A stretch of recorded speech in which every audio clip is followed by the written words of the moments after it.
श्री राम ज्योतिष India YouTube channel में सभी ज्योतिष प्रेमियों का स्वागत है। आज की कक्षा का विषय प्रसंग है उप नक्षत्रपति का ज्ञान बहुत ही सरल गणना के द्वारा बिना किसी जटिल प्रक्रिया के कैसे ज्ञात किया जा सकता है, उसके बारे में विचार करेंगे। पिछली एक कक्षा में आपको उप नक्षत्रपति निकालने का साधन बताया गया था। अनेकों जिज्ञासुओं की इच्छा थी कि उप नक्षत्रपति निकालने का साधन भी बताया जाए, तो आज उसी कड़ी में आगे बढ़ते हुए उप नक्षत्रपति का ज्ञान करने के लिए एक सरल प्रक्रिया आपको बताने जा रहा हूं, जो आपके लिए उपयोगी साबित होगी, ऐसा मेरा विश्वास है। उप नक्षत्रपति जानने के लिए पहले उप नक्षत्र का ज्ञान होना आवश्यक है। उप नक्षत्र का ज्ञान होने के लिए नक्षत्र का ज्ञान आवश्यक है।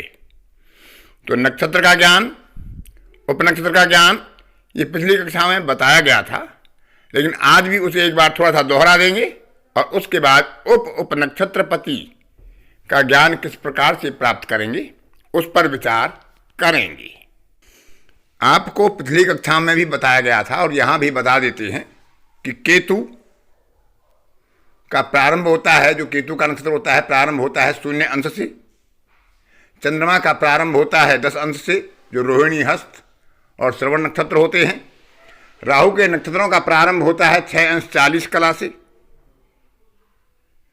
और गुरु के नक्षत्र का प्रारंभ होता है 20 अंश से। शनि के नक्षत्र का प्रारंभ 3 अंश 20 कला से। बुध के नक्षत्र का प्रारंभ 16 अंश 40 कला से। शुक्र के 13 अंश 20 कला से। मंगल के 23 अंश 20 कला से, और सूर्य के नक्षत्रों का प्रारंभ होता है 26 अंश 40 कला से। मेष, सिंह और धनु राशि में केतु, शुक्र और सूर्य के नक्षत्र होते हैं। वृष, कन्या और मकर राशि में चंद्रमा और मंगल के नक्षत्र प्रारंभ होते हैं। मिथुन, तुला और कुंभ में राहु और गुरु के नक्षत्रों का प्रारंभ होता है, और कर्क, वृश्चिक और मीन में शनि और बुध के नक्षत्र प्रारंभ होते हैं। जिस ग्रह या भाव के हमें उप नक्षत्रपति या उप नक्षत्रपति का ज्ञान करना होता है, उसके हमें स्पष्ट अंश कला आदि ज्ञात होते हैं। उन स्पष्ट अंश कला विकला से जो नक्षत्र के आरंभ के अंश या कला हैं उनको घटा लेते हैं, और नक्षत्र में ग्रह ने या भाव ने कितने अंश कला विकला भुक्त कर लिए हैं, भोग लिए हैं, उन्हें ज्ञात कर लेते हैं। फिर उन अंश कला विकला को कलाओं में परिवर्तित कर लेते हैं। अंश में 60 की गुणा करके कलाओं में जोड़ देते हैं, और विकलाओं में 60 का भाग करके दशमलव में बनाकर उन्हें जोड़ देते हैं। फिर उन्हें 3 से गुणा करते हैं और 20 से भाग देकर शेष को अलग लिख लेते हैं, जो उप नक्षत्रपति के लिए काम आता है। भागफल से जो भागफल आता है उसे नक्षत्रपति के दशा वर्षों को घटाते हैं, फिर उससे अगले ग्रह के दशा वर्षों को घटाते हैं। इसी प्रकार क्रमशः विंशोत्तरी के क्रम में हम ग्रहों के दशा वर्षों को घटा दे जाते हैं, और जिस ग्रह के दशा वर्ष घट नहीं पाते हैं वही उपनक्षत्रपति स्वामी होता है। यह आप पीछे जान भी चुके हैं। अब विचार करते हैं उप नक्षत्रपति का, यानी सब लॉर्ड का। तो जो शेष बचा था 20 से भाग देने पर जो शेष बचा था उसमें 120 से गुणा करो, और जो उपनक्षत्रपति था उसके दशा वर्षों से भाग कर दो। भाग करने पर जो भागफल आता है उससे उपनक्षत्रपति के दशा वर्षों को घटाएंगे, और उसी क्रम में आगे विंशोत्तरी क्रम के आधार पर दशा वर्षों को घटाते हुए चले जाएंगे। अंत में जिस ग्रह के दशा वर्ष घट नहीं पाएंगे वही उप नक्षत्रपति कहलाएगा, सब लॉर्ड कहलाएगा। इसको उदाहरण के साथ और स्पष्ट कर लेते हैं। मान लेते हैं कि चंद्रमा ग्रह के अंशादि स्पष्ट कन्या राशि में 22 अंश 25 कला 30 विकला हैं, क्योंकि यह हस्त नक्षत्र है, और हस्त नक्षत्र का नक्षत्र आरंभ होता है 10 अंश पर। तो 10 अंश को इसमें से घटा लिया, 22 अंश 25 कला 30 विकला से, तो हमारे पास बचे 12 अंश, 25 कला और 30 विकला। 30 विकला में हमने 60 का भाग दिया तो 0.50 आया। 12 अंश में 60 की गुणा किया तो 720 आया, और उसमें 25 को जोड़ा तो 745, और विकलाओं का अंश जोड़ा तो 0.50। तो हमारे पास जो विकला आती हैं अंश कला आदि की वो 745.50। इसमें 3 की गुणा किया तो 2236.50, उसमें 20 का भाग किया उपनक्षत्रपति ज्ञात करने के लिए, तो 111 हमें परिणाम प्राप्त होता है, भागफल प्राप्त होता है, और शेष प्राप्त होता है 16.50। अब शेष को हम एक तरफ लिख लेते हैं। पहले उपनक्षत्रपति का ज्ञान करने के लिए 111 में से सबसे पहले चंद्रमा के दशावर्ष घटाएंगे, क्योंकि चंद्रमा नक्षत्र स्वामी है। तो हमें 101 मिला।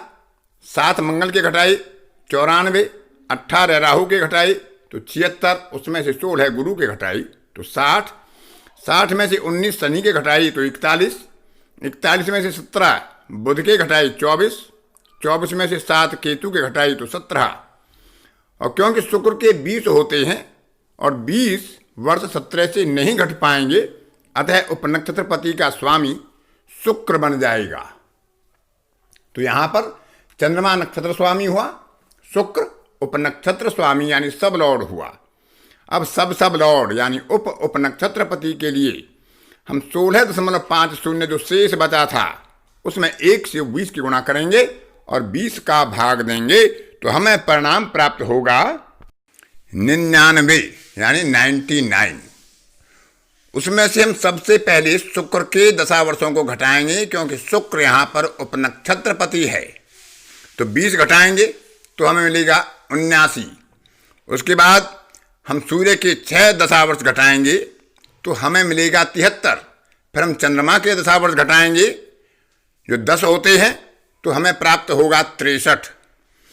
63 में से 7 वर्ष मंगल के घटाएंगे 56, 56 में से 18 वर्ष राहु के घटाएंगे तो 38, और 38 वर्ष में से 16 वर्ष बृहस्पति के घटाएंगे तो 22 मिलेगा। 22 में से 19 वर्ष शनि के घट जाएंगे तो 3 रहेगा, और शनि के बाद क्रम आता है बुध का, और बुध के वर्ष होते हैं 17। तो 3 में से 17 नहीं घटेंगे, तो यहाँ पर उपनक्षत्रपति या सब लॉर्ड बुध बनेगा। तो यहाँ पर बुध उपनक्षत्रपति हुआ, यानी सब लॉर्ड बुध हुआ, सब लॉर्ड शुक्र हुआ, और चंद्रमा नक्षत्र स्वामी हुआ, और राशि स्वामी बुध हुआ, क्योंकि कन्या राशि में हस्त नक्षत्र में चंद्रमा की स्थिति विराजमान थी। तो इस तरह से हम एक सरल गणना के आधार पर उपनक्षत्रपति का ज्ञान कर सकते हैं। हालांकि हमारे पास सारणियां होती हैं, सारणियों से भी हम नक्षत्रपति उपनक्षत्रपति का ज्ञान कर लेते हैं। लेकिन कभी कभी स्थिति ऐसी भी होती है कि हमें आवश्यकता होती है नक्षत्रपति या उपनक्षत्रपति या उपनक्षत्रपति का ज्ञान करने की, लेकिन हमारे पास कोई साधन या सारणी उपलब्ध नहीं होती है। और इसको आप दूसरी तरह से भी देख सकते हैं कि सारणी में या किसी सॉफ्टवेयर में या किसी एप्लीकेशन में जो नक्षत्रपति के उपनक्षत्र और उपनक्षत्र दिए होते हैं, तो उनको आप कन्फर्म करने के लिए कि वो सही हैं या गलत हैं, इसका उपयोग कर सकते हैं, क्योंकि आपकी गणना आपको सटीकता और सफलता के निकट पहुंचाएगी। कभी कभी किसी एप्लीकेशन में, किसी सॉफ्टवेयर में कुछ गलतियां भी हो सकती हैं, कुछ तकनीकी खामियां भी हो सकती हैं। तो यह सूत्र जो आपको उपनक्षत्रपति ज्ञात करने का और उपनक्षत्रपति ज्ञात करने का बताया, आपके लिए उपयोगी होगा, ऐसा मुझे विश्वास है, और इसीलिए आपके सम्मुख इसको मैंने रखा है। यह शायद कहीं आपको पुस्तकों में नहीं मिलेगा, तो इसका आप उपयोग कर सकते हैं, गणना में इसको ले सकते हैं।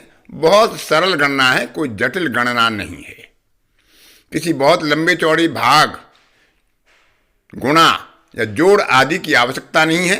बिना किसी कागज या कलम के भी आप अपनी उंगलियों पर इसको कर सकते हैं। यदि आपको इसका अभ्यास हो जाता है तो बड़ी सरलता से आप बिना किसी जटिल गणना के उपनक्षत्रपति और उप उपनक्षत्रपति का ज्ञान कर सकते हैं। वो किसी ग्रह का हो या किसी भाव का हो या किसी फॉर्चूना आदि विशेष बिंदु का हो। इसके आधार पर आप एक बात और देख सकते हैं कि आप दशा, अंतरा और भुक्ति का ज्ञान भी केवल चंद्रमा के अंशों से इसी प्रकार गणना करके कर सकते हैं, क्योंकि नक्षत्र स्वामी दशापति होगा, उपनक्षत्र स्वामी अंतर्दशापति या भुक्ति का स्वामी होगा और प्रत्यंतर दशा या अंतरा का स्वामी उप उपनक्षत्रपति होगा। तो इस तरह नक्षत्र, उपनक्षत्र और उप उपनक्षत्र से आप दशा, अंतरा और भुक्ति के स्वामियों का विचार भी कर सकते हैं। आज की कक्षा में इतना ही। अन्य किसी कक्षा में फिर किसी नए विषय के साथ आपसे मुलाकात होगी। तब तक के लिए अपनी वाणी को विराम देता हूं। धन्यवाद।